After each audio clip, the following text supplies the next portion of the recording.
Today's episode is called What Worked and What Didn't. I'm wearing a ready-to-wear sweater that I have that I really love, and I love everything about it. And I love the way it fits. I like the length. I like the little holes in it where you can see whatever top you're wearing underneath it. I love it. I can't knit one like it, but I thought last year I drafted a pattern from it and I made a top. And the ones who watched all my videos will have seen the first one. So here comes change number one.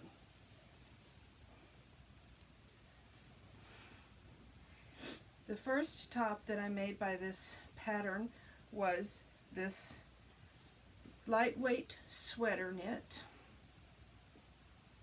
and with it I allowed the selvage to be the sleeve, hems, and I did a trim around the neck using that.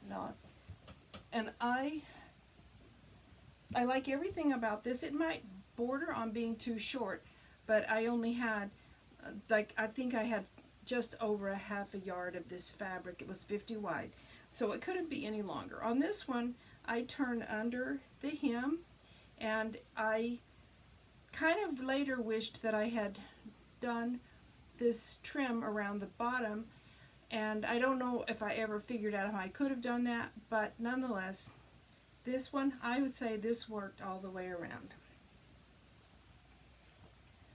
The second thing that I made using this pattern, I'm going to deal with my hair being a little messy, the quick change artistry, is this top of a similar lightweight sweater knit,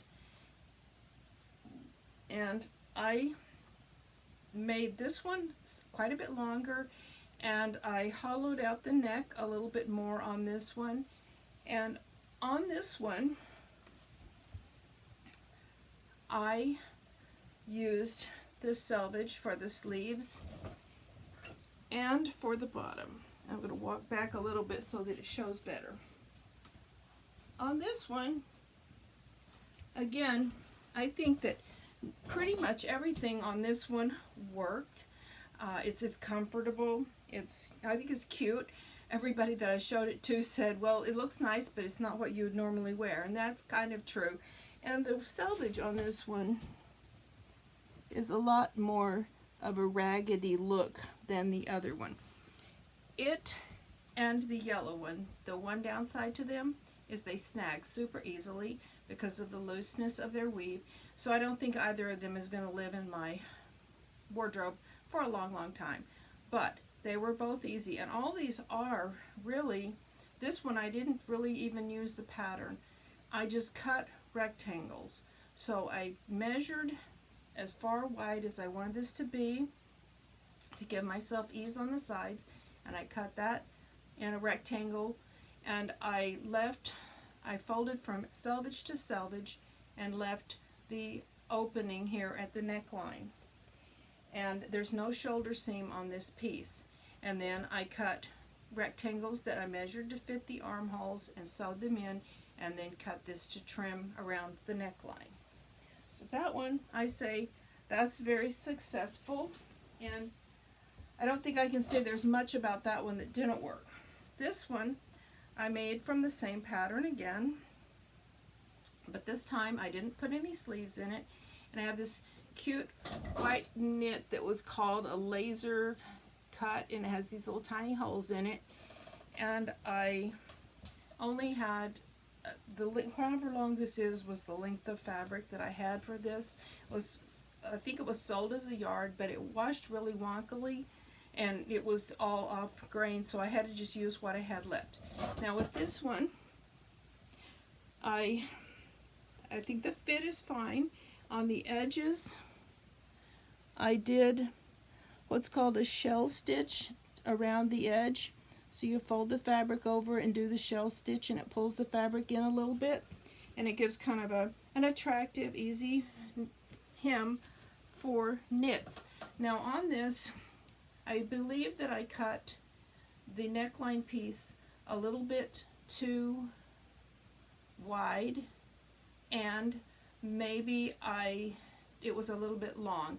If there was more pulling in it, I think it would lay flatter.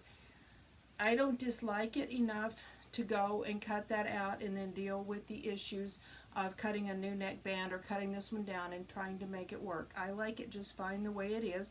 Obviously it's fairly see-through, so probably would wear it with a colored top underneath it and wear that in the spring and summer. And altogether, I would say this is about a 90% success for what it is. It's not supposed to be a classically fitted shirt. It's just a t-shirt.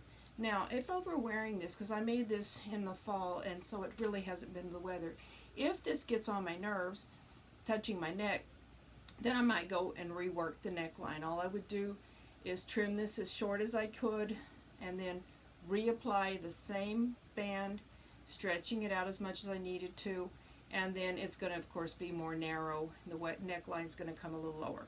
But anyway, so I'll call this one mostly a success.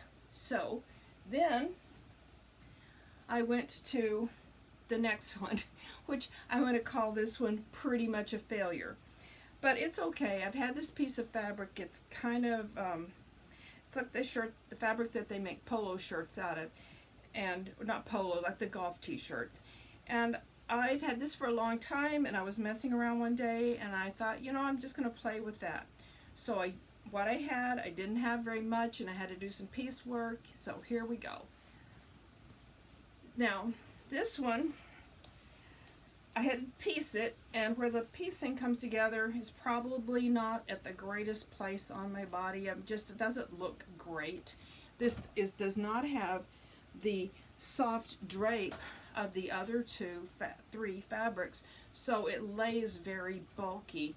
Obviously, this band needs to be at least, I don't know, maybe 2 inches shorter so that it pulls in, because it's just standing up and looking weird. The shell tuck on this one, I did it in navy thread. You can see it the shell tuck is more obvious, but it also distorted the fabric on this one, so that doesn't look very good. And I didn't put a hem, I just folded this piece of fabric underneath.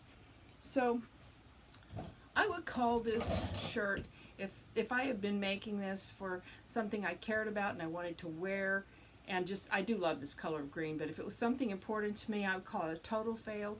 But for the purpose that I can use it for, I will just use this for yard work, and it'll be perfect for that. It's a nice weight of fabric. It's a little warmer than a plain t-shirt, and it's easy on and easy off. I'll probably wear a tank top under it, and then when I get too warm I can throw it off. But the point is that this stiffer fabric, it just didn't behave the way it would need to behave for this. So there's lessons to be learned in all of these. So I'm going to close out this one and go put these things away, and I'm going to get to work on these pants that I talked about so I can do the video on how they turn out in the end. Thank you. Have a good day and happy sewing.